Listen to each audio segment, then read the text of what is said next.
Welcome to the training on Prince2. At this point, we're going to be taking on principles. Now, before I go too far, let me mention this. I must have mentioned this before, but I'd like to mention it again. There are four key elements in the Prince2 methodology.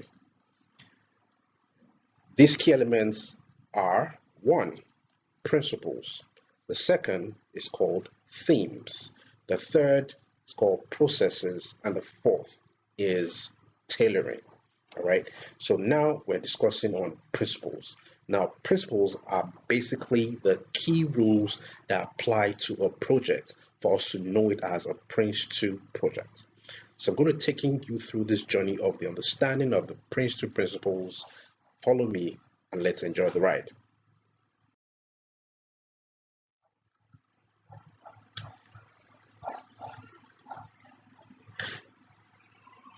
Okay, please note there are 7 principles. Now, these 7 principles can be applied to any kind of project. So a project as simple as a task, or to a project as complicated as a program. Okay? They have been proven over time because they've been applied to projects time and time again, and they've been applied successfully. So note, you can apply to your project and it will work. It also empowers the project manager to structure the project properly and be able to track the project properly as well. And it's a very, very good framework for practice in a global best practice environment. It's good practice to use these 7 principles. Okay?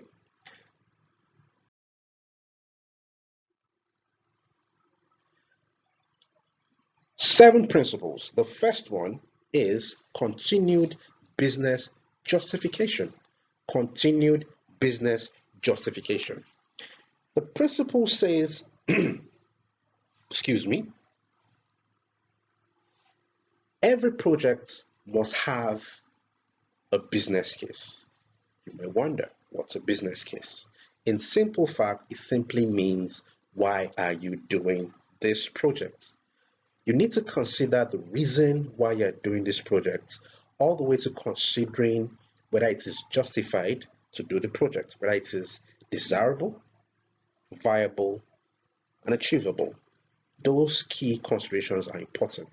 Desirable being that you've considered the benefits you want to get, you've considered the cost, and the benefits definitely swallows the cost and outweighs the uncertainties that are involved. Achievable being the products you want to create with this project can actually be created. And viable, these products can actually help realize the benefits.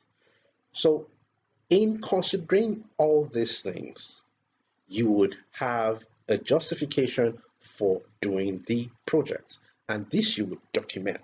So the principle says you must have a business case that is documented, it must be approved, and it must be active and updated. In fact, it must be on review throughout the life cycle of the project, justifying all our actions. Okay, so that is the principle: continued business justification. The second principle is learn from experience. Learn from experience simply is this: before we do our own project proper, we need to review past projects that are similar to the one we're about to embark on.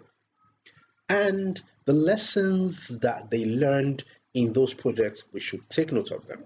The things that went well and the things that went badly, we learn the lessons, document it, and apply it to improve our own project. Also, while running our project, we take note of the things that occur well or unwell, and we learn lessons from them and apply to improve the project as we are going on.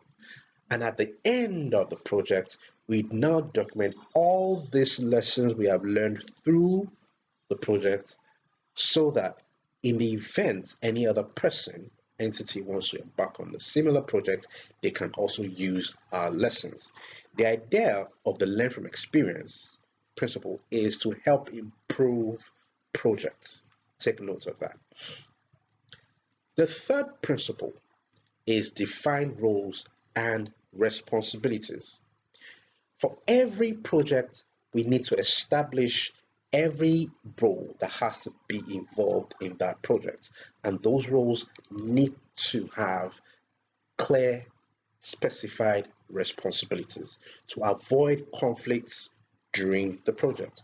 Also, we have to clearly have the three stakeholder interests represented. Take note, the stakeholder interests for a project are the business interests, who are responsible for making sure that we are getting value for our money, the user interests, who are responsible for making sure that the product we're going to be creating is properly defined and the benefits that we're going to be getting from the usage of the product is also properly defined. Okay? And the supplier interest, which is the third interest. These are the interest groups that are responsible for the understanding and the clear definition of how the product is going to be created. All right? They know the product creation development process well. So they understand the integrity and the technical capability of the product defined. So these three interest groups have to be clearly represented on the project. So let me summarize that. The roles of Prince2 project has to be clearly defined with their responsibilities, and these interest groups also have to be represented on the project: the business interest, the user interest, and also the supplier interest. Now the fourth principle, managed by stages. For every project, it is not advisable to just run through the project non-stop. It is always better to manage it by breaking the project into what we call management stages to help in controlling the project properly. All right. Now, the senior management in the project environment require this so that it's better used to control the project. So at intervals at the end of every stage, we can consider whether we still have justification to keep running this project or not. With this in place, it is easier to manage the project and take decisions at appropriate times. So with this principle discussed, I'll say let's end this video at this point and continue on the fifth principle to the seventh principle in the next video. Thank you very much.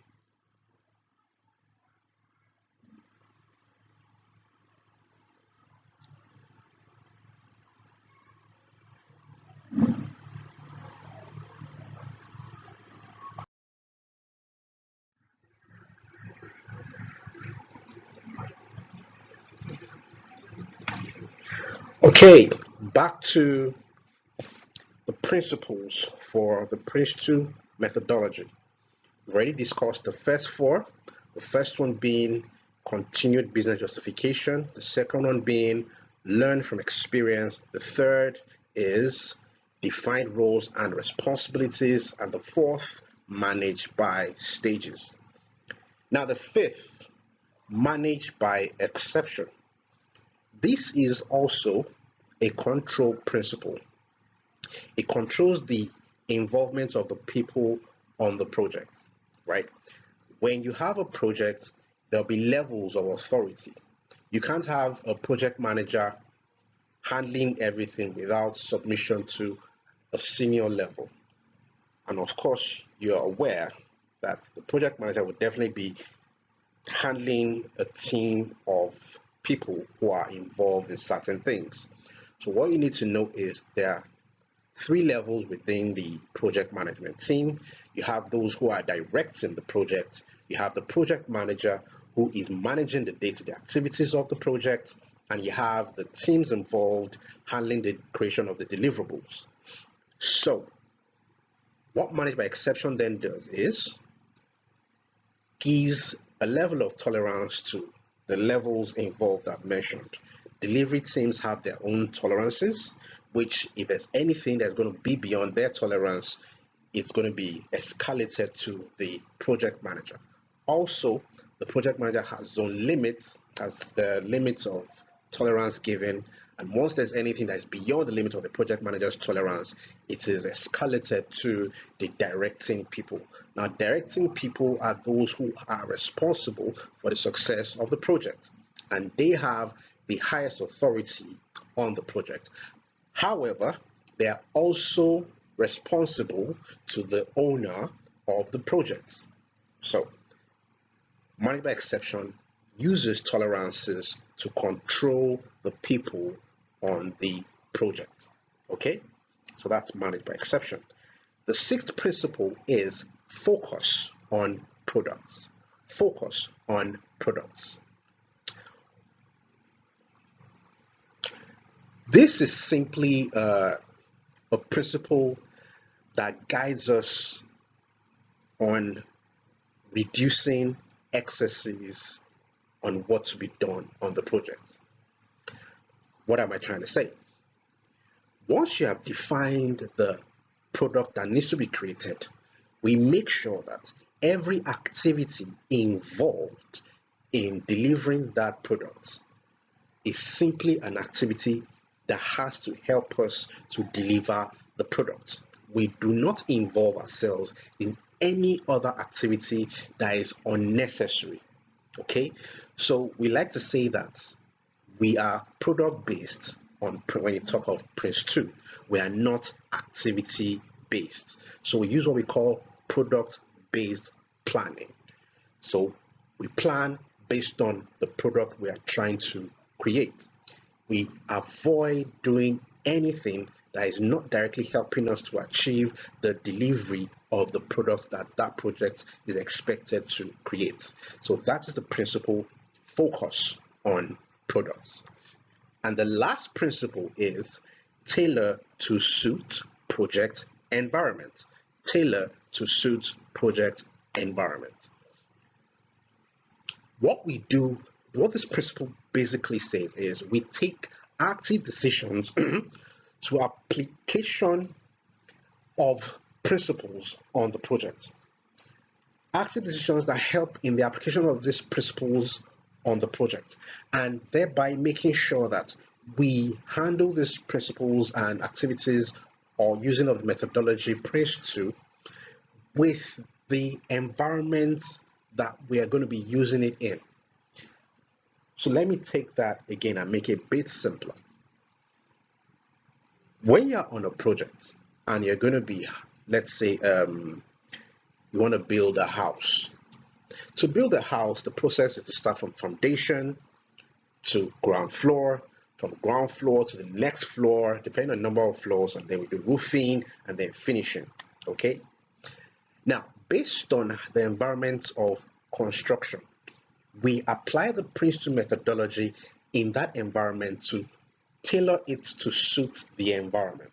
And if we're going to use Prince2 for assembly of an application, for instance, we also tailor Prince2 to that kind of environment, thereby notifying you that the Prince2 methodology is actually very, very flexible.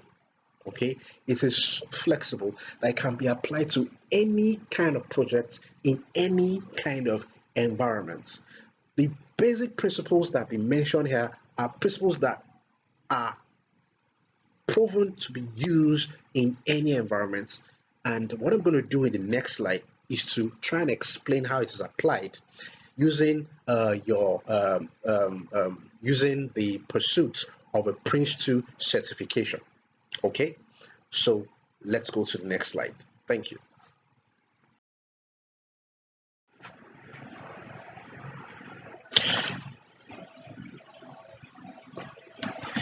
Okay, in concluding, let me try and use the principles to the project of somebody trying to get certified.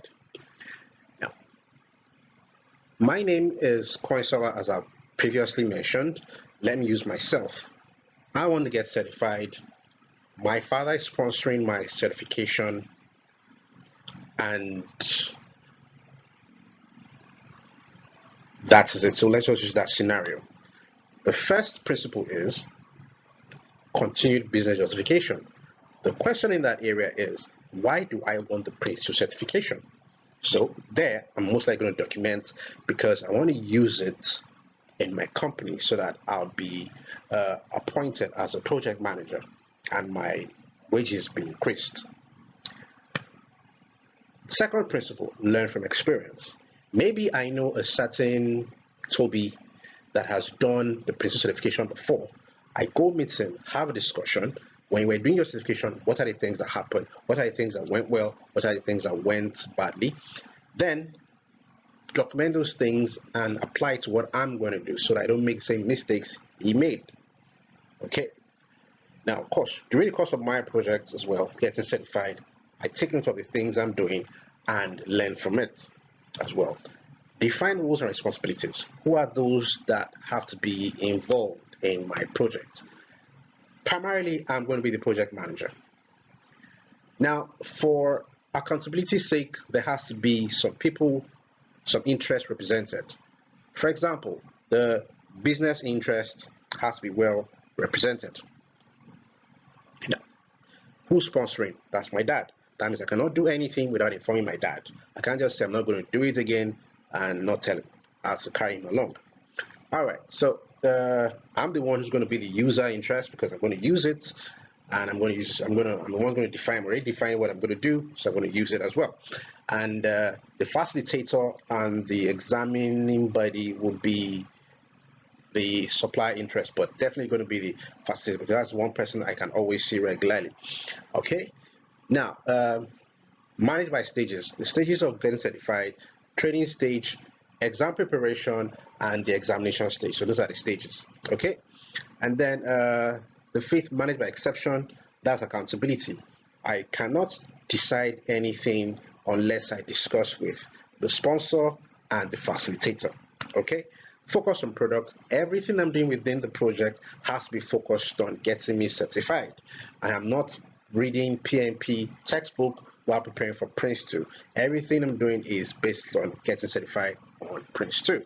And of course, because I'm already doing all this, I'm already tailoring it to my environment, which is to get certified on this project. So basically, in conclusion, 3 things you need to take note of. Know the methodology. That is very important. 2, understand the methodology. That's also very important because you have to learn to apply it. And of course, the third thing is practice it. So next time we're going to be discussing, we're going to be moving on to the themes. Bye bye. See you next time.